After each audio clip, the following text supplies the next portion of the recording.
Good morning, नमस्कार दोस्तों। इस वीडियो में हम जितने प्रश्न देंगे पूरे के पूरे डिटेल में और एक्स्ट्रा फैक्ट के साथ में। अगर आपको इस वीडियो का पीडीएफ चाहिए तो हमारे टेलीग्राम ग्रुप को ज्वाइन कर लीजिए, जिसका लिंक इस वीडियो के डिस्क्रिप्शन में मिल जाएगा। आप वहां से आसानी से डाउनलोड कर पाएंगे। तो चलिए देखते हैं आज की वीडियो का पहला प्रश्न। राष्ट्रीय प्रसारण दिवस निम्नलिखित में से किस दिन मनाया जाता है? दोस्तों ये हर साल ऑप्शन नंबर बी यानी कि 23 जुलाई को नेशनल ब्रॉडकास्टिंग डे के रूप में मनाया जाता है। अब देखिए प्रश्न बनता है कि 23 जुलाई को क्यों? क्योंकि 23 जुलाई 1927 को देश में पहला रेडियो प्रसारण हुआ था। कहाँ पर दोस्तों? तो ये हुआ था बॉम्बे में। आप इसको इतना याद कर लीजिएगा। अब देखिए एक प्रश्न और बनता है कि जो हमारा आकाशवाणी है, जिसको हम ऑल इंडिया रेडियो के नाम से जानते हैं, उसकी स्थापना कब हुई थी? उसका प्रसारण पहली बार कब हुआ था? तो वो हुआ था 8 जून 1936। कब? 8 जून 1936 को इसका पहला प्रसारण हुआ था आकाशवाणी का। ओके, अगर दोस्तों आपको हमारी वीडियो अच्छी लगी, हमारे प्रश्न अच्छे लगे तो अभी चैनल को दोस्तों सब्सक्राइब कीजिएगा, वीडियो को लाइक कीजिएगा। अगर अच्छा ना लगे तो डिसलाइक कीजिएगा, और आपने क्यों किया डिसलाइक वो अवश्य बताइएगा कमेंट बॉक्स में। अगला प्रश्न, ITUC ग्लोबल राइट्स इंडेक्स 2020 के 7वें संस्करण के अनुसार भारत कामकाजी लोगों के लिए 10 सबसे खराब देशों में से एक है। ITUC का मुख्यालय कहाँ स्थित है? तो इसका मुख्यालय ऑप्शन नंबर सी यानी कि ब्रुसेल्स में इसका मुख्यालय। और ब्रुसेल्स कहाँ पर है? तो ये है बेल्जियम में। अब देखिए जो ITUC है इसका फुल फॉर्म होता है अंतर्राष्ट्रीय व्यापार संघ परिसंघ। देखिए जब इस इंडेक्स को जारी किया गया तो दोस्तों देखा गया कि किस देश में जो श्रमिक होते हैं उनको कितना अधिकार दिया जाता है, यानी कि श्रमिकों के अधिकारों के सम्मान के अधिकार पर 144 देशों के बीच में से इस इंडेक्स को जारी किया गया। अब देखिए जब 1 से लेकर 10 तक ऐसे कौन से देश हैं जो श्रमिकों के लिए सबसे खराब देश हैं, तो उनके बारे में जानते हैं दोस्तों। ये देश का लिस्ट है: Bangladesh, Brazil, Colombia, Egypt, Honduras, India, Kazakhstan, Philippines, तुर्की और जिम्बाब्वे। जिसमें से इजिप्ट, होंडुरास और इंडिया 3 ऐसे देश हैं जो इस इंडेक्स में पहली बार शामिल हुए हैं, यानी कि इससे पहले वो इस इंडेक्स में शामिल नहीं हुआ करते थे। ठीक है दोस्तों, अब देखिए जो ITUC है इसका महासचिव है सरन लेस्ली यूरो। कौन? सरन लेस्ली यूरो ITUC के महासचिव हैं। प्रेसिडेंट हैं अयूबा फिलिपस अब्बा, और इसका मुख्यालय ब्रुसेल्स में, जैसे आपने देखा। अब देखिए दोस्तों एक इंडेक्स जारी की गई थी 13 मई 2020 को वर्ल्ड इकोनॉमिक फोरम की तरफ से। कौन सी इंडेक्स थी? तो वैश्विक ऊर्जा संक्रमण सूचकांक 2020। और इस इंडेक्स में भारत की रैंकिंग थी कितनी? 74 नंबर की थी। और इससे पहले इसी इंडेक्स में भारत की रैंकिंग थी कितनी? 76 नंबर की। और इस इंडेक्स में नंबर 1 रहा है दोस्तों 3 सालों से रह रहा है। कौन सा देश है? वो है स्वीडन। इंडेक्स कौन सा है? तो वैश्विक ऊर्जा संरक्षण सूचकांक, जिसको जारी किया है वर्ल्ड इकोनॉमिक फोरम ने। ओके, अगला प्रश्न देखते हैं 3 नंबर के लिए। किस देश ने झेलम नदी पर 700 मेगावाट की आजाद पट्टन जल विद्युत परियोजना के लिए पाकिस्तान के साथ CPEC समझौते पर हस्ताक्षर किया है? दोस्तों हस्ताक्षर किया गया है पाकिस्तान और चीन के बीच में। अब देखिए जहां पे CPEC है इसका फुल फॉर्म होता है चीन पाकिस्तान इकोनॉमिक कॉरिडोर, और हिंदी वालों के लिए चीन पाकिस्तान आर्थिक गलियारा इसका मतलब होता है दोस्तों। अब देखिए इस विद्युत परियोजना को कौन बनाएगा? तो चीन की एक कंपनी है झोझाबा ग्रुप कंपनी लिमिटेड, वो इसको बनाएगी। और बन कहाँ पर रहा है दोस्तों? तो POK यानी कि पाकिस्तान ऑक्यूपाइड कश्मीर, यानी कि जिस कश्मीर को पाकिस्तान ने अपने एरिया में लिया हुआ वहां पर इसको बनाया जा रहा है झेलम नदी के ऊपर। अब देखिए जो ये आजाद पट्टन जल विद्युत परियोजना है ये पाकिस्तान की दूसरी जल विद्युत परियोजना है। तो पहली कौन सी है दोस्तों? तो पहली है मुजफ्फराबाद के पास झेलम नदी पर 2.3 बिलियन अमेरिकी डॉलर की राशि से बनाई जा रही है, जिसका नाम है कोहाल जल विद्युत परियोजना। दोस्तों वो 1100 मेगावाट की जल विद्युत परियोजना है, आपको इतना याद कर लेना। अब देखिए इसको हस्ताक्षर किया गया था पिछले महीने 23 जून 2020 को। अब देखिए जो आजाद पट्टन जल विद्युत परियोजना है दोस्तों ये बनकर तैयार कब तक हो जाएगी? तो 69 महीने यानी कि 2024 तक दोस्तों ये बनकर तैयार हो जाएगी। ठीक है, देखिए 2024 तक बनकर तैयार होगी, लेकिन ये पाकिस्तान को इससे बिजली कम मिलेगी कि पाकिस्तान के अंडर में कब तक आ जाएगी? तो 30 सालों के बाद ये पाकिस्तान को इस आजाद पट्टन जल विद्युत परियोजना को दिया जाएगा चीन की तरफ से। दोस्तों आपको याद करना होगा। और इस जल विद्युत परियोजना को 2002 में प्रस्तावित किया गया था बनाने के, लेकिन ये बनाया नहीं जा सका अब तक। ओके, अब देखिए दोस्तों वो इंपॉर्टेंट करंट अफेयर के प्रश्न जो पिछले जो गए हैं, वो जो इंपॉर्टेंट है उनके बारे में देखेंगे दोस्तों। देखिए, पाकिस्तान और सोमालिया ये दो देश ऐसे हैं दोस्तों जिन्होंने राष्ट्रीय आपातकाल की घोषणा की थी कुछ दिन पहले। किस कारण से? तो खराब टिड्डियों के आक्रमण के कारण से दोस्तों इन्होंने की थी। अब देखिए, चीन दोस्तों विश्व में शांति स्थापित करने के लिए संयुक्त राष्ट्र सशस्त्र व्यापार संधि में शामिल होने के लिए उसने हामी भर दी, उसमें शामिल हुआ। ये भी आपने देखा। अब हम जानेंगे पाकिस्तान के बारे में। जो पाकिस्तान है उसकी राजधानी है इस्लामाबाद, प्राइम मिनिस्टर है इमरान खान, राष्ट्रपति हैं आरिफ अलवी और मुद्रा है पाकिस्तानी रुपया वहाँ की मुद्रा है दोस्तों। ओके, अब हम जानेंगे अगला प्रश्न 4 नंबर के लिए। फेम पे ने भारत के पहले नंबरलेस कार्ड फेम कार्ड को लॉन्च करने के लिए किस बैंक के साथ साझेदारी किया है दोस्तों? ये बैंक है ऑप्शन नंबर सी, यानी कि IDFC फर्स्ट बैंक के साथ साझेदारी किया। किसने? तो फेम पे ने। देखिए, जो फेम पे है ये है क्या? ये एक मोबाइल एप्लीकेशन जिसने फेम कार्ड नाम का दोस्तों एक क्रेडिट कार्ड और डेबिट कार्ड को लॉन्च किया है, जिसके ऊपर कोई सा भी नंबर नहीं लिखा होता, यानी कि नंबरलेस कार्ड है दोस्तों। अब देखिए कौन सा कार्ड है, तो ये एक वीजा कार्ड भी हो सकता है और रुपए कार्ड भी दोस्तों ये हो सकता है। अब देखिए काम करेगा सीधे सीधे UPI पेमेंट पर, ऑनलाइन और ऑफलाइन दोनों ये काम कर सकता है बहुत आसान तरीके से। अब देखिए ये किसके लिए लॉन्च किया गया, तो जो टीनएजर होते हैं, यानी कि जो किशोर जो बच्चे होते हैं उनके लिए लॉन्च किया गया। अब देखिए ये आवश्यकता पड़ क्यों गई दोस्तों? जो किशोर बच्चे होते हैं जो उनका अकाउंट खुलता है वो फैमिली अकाउंट खुलता है, जो जॉइंट अकाउंट खुलता है, तो जो उनको जो ऑनलाइन ट्रांजेक्शन करनी होती थी और जो ऑफलाइन ट्रांजेक्शन करनी होती थी उसमें उनको काफ़ी दिक्कत का सामना करना पड़ता था, यानी कि जो उनके पेरेंट्स होते हैं, जो उनके घर वाले होते हैं, उनका इंटरफेस होता था उसमें, ठीक है। तो लेकिन यहाँ पर जो बच्चे होते हैं वो अपने मर्जी से पेमेंट कर पाएंगे और जो इनके फैमिली के जो मेंबर होंगे वो भी देख सकते हैं कि जो हमारे बच्चे हैं कहाँ पर इसको पेमेंट कर रहे हैं, यानी कि कहीं गलत जगह तो नहीं कर रहे हैं। अब देखिए दोस्तों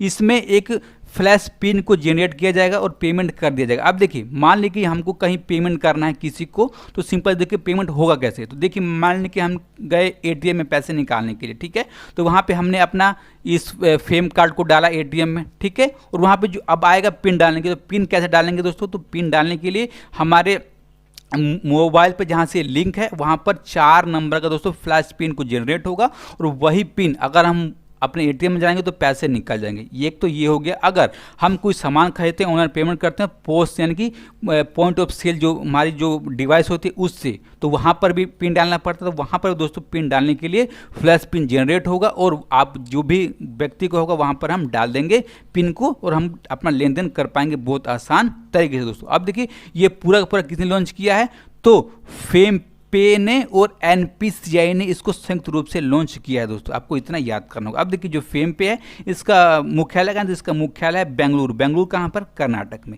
इसके संस्थापक है कुश तनेजा संभव जैन दोस्तों, इसके संस्थापक, ठीक है। अब देखिए दोस्तों अब हम जानेंगे कुछ करंट अफेयर के प्रश्न जो बहुत ही इंपॉर्टेंट दोस्तों। अब देखिए कसूर वैश्य बैंक ने अपने भारत छोड़ो आंदोलन के तहत कसूर तमिलनाडु में भारत का पहला प्रीपेड वॉलेट को लॉन्च किया है। किसने? भारत का पहला प्रीपेड वॉलेट को लॉन्च किया है कसूर वैश्य बैंक ने। आपको दोस्तों ये याद करना है। अब देखिए मास्टर कार्ड ने दोस्तों मास्टर कार्ड के साथ पेमेंट सिस्टम पार्टनर के साथ दोस्तों पहला ATM मुक्त डेबिट कार्ड को लॉन्च किया, यानी कि दोस्तों अगर पेमेंट कर लेना होगा ATM से तो वहाँ पर डेबिट कार्ड की आवश्यकता नहीं। किसने लॉन्च किया है? तो मास्टर कार्ड ने उसको लॉन्च किया है, ठीक है। अब हम देखेंगे अगला 5 नंबर के लिए। राज्यसभा सचिवालय ने किसके नाम पर कर्मचारी कल्याण योजना शुरू किया है दोस्तों? हमारे पूर्व वित्त मंत्री ऑप्शन नंबर ए यानी कि अरुण जेटली के नाम पर अरुण जेटली कर्मचारी कल्याण योजना को राज्यसभा सचिवालय ने शुरू किया है दोस्तों। किसके सिफारिश पर? तो इनकी पत्नी संगीता जेटली के निर्णय पर और इनकी सिफारिश पर इस योजना को शुरू किया गया। किसके लिए दोस्तों? जो राज्यसभा सचिवालय के लेवल C के जो कर्मचारी होंगे उनके लिए शुरू किया गया। अब देखिए दोस्तों ये लाभ किसको मिलेगा? लाभ दोस्तों जो हमारे लेवल C के जो कर्मचारी होंगे उनके परिवारों को मिलेगा, यानी कि जो अगर मृत्यु हो जाती है तभी इसका लाभ मिलेगा, अन्यथा इनका लाभ नहीं मिलेगा। दोस्तों जो पैसे दिए जाएंगे ये 3 छात्रवृत्ति यानी कि 3 बार की किस्तों में ये पैसे दिए जाएंगे दोस्तों, ठीक है। अब देखिए जो हमारे अरुण जेटली इनकी मृत्यु कब हुई थी, तो पिछले साल यानी कि 24 अगस्त 2019 को इनकी मृत्यु हो गई थी दोस्तों, आपको इतना याद करना होगा दोस्तों, ठीक है। अब देखिए जो राज्यसभा है इससे एक सीधे प्रश्न बनता है कि ये उच्च सदन है कि निम्न सदन है दोस्तों। तो जो राज्यसभा है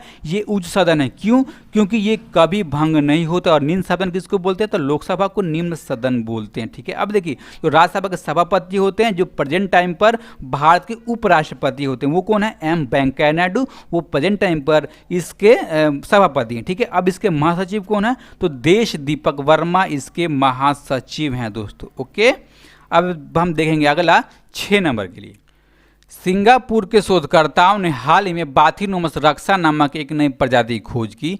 बाथिनोमस रक्षा को किस रूप में वर्णित किया गया दोस्तों, वर्णित किया गया ऑप्शन नंबर बी, यानी कि समुद्र के कॉकरोच के रूप में इसको वर्णित किया गया, इसलिए दोस्तों क्योंकि देखने में बिल्कुल ही ये कॉकरोच की तरह होता है, ठीक है। अब देखिए इसको खोज किसने की, तो सिंगापुर से पीटर एनर्जी के नेतृत्व में शोधकर्ताओं की टीम ने इसको खोजने का काम किया। खोजा कहाँ से, तो हिंद महासागर से इसको खोजा दोस्तों। खोजा कब था, तो 2018 में इसको खोजा था, लेकिन इसके बारे में हमें 2020 में पता क्यों लग रहा है, इसे लग रहा है दोस्तों क्योंकि एक वैज्ञानिकों की जैव विविधता अनुसंधान पत्रिका जिसका नाम है जूकेस, और उसके बारे में 2020 में छपा था, इसीलिए हमें अब इसके बारे में पता लग रहा है। अब देखिए दोस्तों जो बाथिनोमस रक्षा नाम की जो प्रजाति है ये वर्ल्ड की दूसरी सबसे बड़ी आइसोपोड की प्रजाति है। देखिए दोस्तों ये दूसरी है, तो सबसे बड़ी कौन सी है, तो सबसे बड़ी दोस्तों जो प्रजाति है जिसका नाम है बाथिनोमस गिगोटस। कौन सा, बाथिनोमस गिगोटस, ये वर्ल्ड की सबसे बड़ी प्रजाति है किस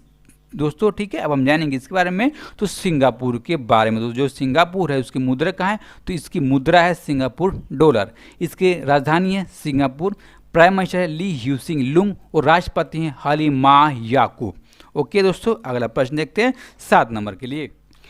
वह कौन है जो मानवता के लिए गुलबेकियन पुरस्कार का पहला प्राप्तकर्ता बन गया दोस्तों, पहला प्राप्तकर्ता बन गया ऑप्शन नंबर, यानी कि ग्रेटा थुनबर्ग, जिनका पूरा नाम है ग्रेटा टिनटिन एलोनेरा एरमान थुनबर्ग। इतना बड़ा नाम है दोस्तों, इसीलिए इनका शॉर्ट में हम ग्रेटा थुनबर्ग के नाम से जानते हैं, जिनका प्रेजेंट टाइम पर एज है 17 साल दोस्तों। अब देखिए ये इस पुरस्कार को पहले प्राप्त करता है, इसलिए बहुत ही इंपॉर्टेंट है और सीधे पेपर में प्रश्न पूछा भी जाएगा दोस्तों। अब देखिए इस पुरस्कार को दिया किसने, तो कैलेस्टे गुलबेकांडे फाउंडेशन द्वारा इस पुरस्कार को दिया गया। अब देखिए इसमें कितनी राशि दी गई दोस्तों, ये राशि दी गई 1 मिलियन यूरो। कितनी, 1 मिलियन यूरो की राशि इसमें दी गई, और उसको दोस्तों डॉलर में बदलेंगे तो कितना होगा, तो 1.15 मिलियन डॉलर की राशि हो जाती है दोस्तों। अब देखिए इस पुरस्कार के लिए नामांकन मांगे थे, कहाँ कहाँ से मिले, तो 26 देशों से 136 नामांकन मिले दोस्तों, और इसमें से थे 79 संगठन थे और 57 व्यक्ति थे, जिसमें से इनको चुना गया इस पुरस्कार के लिए। ठीक है दोस्तों आपको इतना याद कर लेना। अब देखिए सबसे इंपॉर्टेंट ये है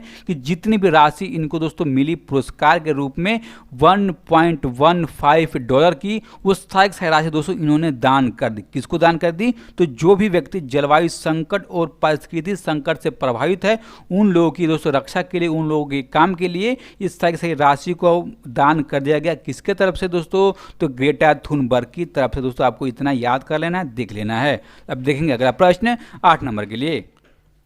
सुमित देव को किस पीएसयू के अध्यक्ष और प्रबंधन निदेशक के रूप में नियुक्त किया गया, दोस्तों नियुक्त किया गया ऑप्शन नंबर सी, यानी कि एनएमडीसी की अध्यक्ष और प्रबंधन निदेशक के रूप में इनको नियुक्त किया गया दोस्तों। नियुक्त की गई 21 जुलाई 2020 को। अब देखिए दोस्तों ये कब तक बने रहेंगे, तो 28 फरवरी 2023 तक, जब तक इनका सेवानिवृत्त नहीं हो जाते दोस्तों तब तक ये इस पद पर बने रहेंगे। अब देखिए अपना पदभार संभालें कब से, तो अगले महीने यानी कि 1 अगस्त 2020 से दोस्तों ये अपने पद को संभालेंगे। आपको इतना दोस्तों याद कर लेना। अब देखिए ये स्थान किसका लेंगे, तो विजेंद्र कुमार का स्थान लेंगे, जो दोस्तों जो 31 जुलाई 2020 को सेवानिवृत्त हो रहे हैं।